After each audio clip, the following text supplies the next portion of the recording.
Hey, all right guys, so if you saw the video before, I showed you how I made the meatloaf, and I discussed a little bit about the bacon wrapped asparagus that I was going to have with that, and also the mashed cauliflower. Well, that video ran a little bit longer than I wanted it to, and I don't want you guys to get bored, so I figured I would just do a short video with the side dishes. Okay, so that's just what we're going to do. So bear with me here. So right now, what we're going to do is steam our cauliflower. Now, there are many different recipes out there. I mean, this is pretty basic, but I'm just going to tell you a couple of tricks that I have found that I feel it just works a little bit better. I don't know. It comes out so good almost every single time. I've had a couple of times where I was like, well, one of the times I used frozen cauliflower. I had them in the freezer. I was like, well, you know, why not? I'm just going to puree it. Just didn't taste as good. It wasn't bad. I just prefer the fresh cauliflower. So what we have done is gone ahead and broken up our cauliflower into florets, and I'm going to put those into our pan. So hold on a moment. Okay guys, so I have broken up the head of cauliflower that I had. It was kind of small. I usually try to get the biggest one I can to feed the family, but it was kind of slim pickings and it was on sale. So there you go. All right, so I have two cloves of garlic here. I like to put the garlic in with my cauliflower while I steam it. And then I put that into the puree and it's just delicious. So I have over here my pan. I have my little steam basket and there's some water in there. So I'm just going to place the cauliflower into my basket and then we're going to steam it. And I steam it until it is super fork tender. The more tender it is, the creamier it turns out. So that's what we're going to do. When we're done, I'm going to transfer that over to my food processor. So I'll show you that here in just a minute. Alright guys, well my cauliflower is steaming over here. I'm going to show you the bacon wrapped asparagus. This is really easy. I had already made it and put it in the fridge, but I pulled it back out because I told you I'd show you. Don't be intimidated, it's not hard. Now George said to me, oh, can't we do a piece of bacon per spear of asparagus? Well, you could, but we're not going to do that because this is for the family. So I just take 4 or 5 pieces of asparagus. I trimmed off the edges. So you want to get that woody piece off. And then I told you before, I pre-cooked the bacon in the oven at 400 for 10 minutes. So that still makes it very pliable, but it's partially cooked, so that way it doesn't have to cook for 20 minutes. I don't want the asparagus to be mush. And then you're just going to wrap it. It's pretty easy. Just kind of twist it around here. Like so. So just like that, and you put that little packet down here. So like I said, I had 6 pieces of bacon, so I just managed to make do with the asparagus. The other thing I did, after I wrapped them in bacon, I just put a little salt and pepper on them. So he will put this in the oven with the meatloaf that we're going to do tomorrow for about 10 to 15 minutes. It'll depend. I just want the bacon to be crispy. And then he'll pull them out and they'll be done. Now they will let go a little bit. You know, I'll show you. It's not the prettiest thing, but it really is delicious. So that is the bacon wrapped asparagus. And I can hear our cauliflower is just steaming away over here. So we'll be back and I'll show you when I put that in the food processor. Guys, so the cauliflower is done. I just checked it with a fork. It is super fork tender. And that is the way we want it. Like I said, it seems to make a silkier cauliflower mash if I do it that way. So we are very carefully, I'm truly going to try not to burn myself,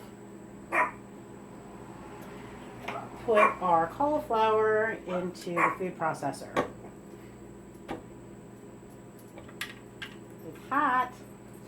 My hand's getting a steam bath.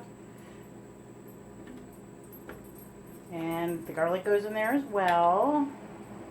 I'm telling you, it just adds such a nice flavor. Oh, and once again, the dogs are barking at the cats or the leaves that are blowing across the yard. Okay, so we have our steaming hot cauliflower in our food processor. To that, I'm going to add a tablespoon of butter. And how much butter I add depends on how much cauliflower there is. So there's not a whole lot of cauliflower in here. Like I said, it was a smaller one, so I just did about a tablespoon. You want that buttery goodness. All right, and then we're going to put some salt in here. Again, I just kind of eyeball it. We can always add more. if we want, and then we're going to do some cracked black pepper.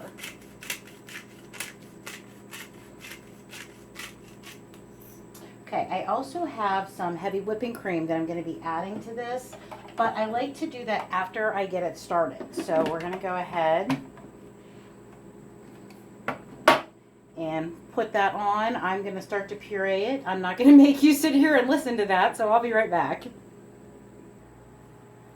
Alright guys, so I did the first part of the puree, and I'm just going to open this up. Pardon the camera angle. It's kind of dark on the side of the kitchen too. I apologize. Again, I don't have George to help me with this, so we're just kind of trying to do it ourselves. So we have done, like I said, the first part of the puree, and it kind of looks like cauliflower rice right now. So that's why we're going to add some heavy cream. So the way I like to add the heavy cream is while I'm actually blending it. So I'm not, again, I don't want you to have to listen to this, but I left the little piece out of the top here, so I'm just going to pour the heavy cream in about a tablespoon at a time. I'm going to keep checking the consistency until it's where I want it, okay? All right. So I did a couple of tablespoons of heavy cream, and I'm checking the consistency, and it's not quite where I want it. I don't know if you can see, but it's not quite as silky smooth. So we're going to add just a little bit more. Oh, we're also going to check and see if we have enough salt and pepper in there. Okay, now definitely needs a little bit more salt and pepper. So I'm going to go ahead and add. That's why I said, you know, taste your food along the way.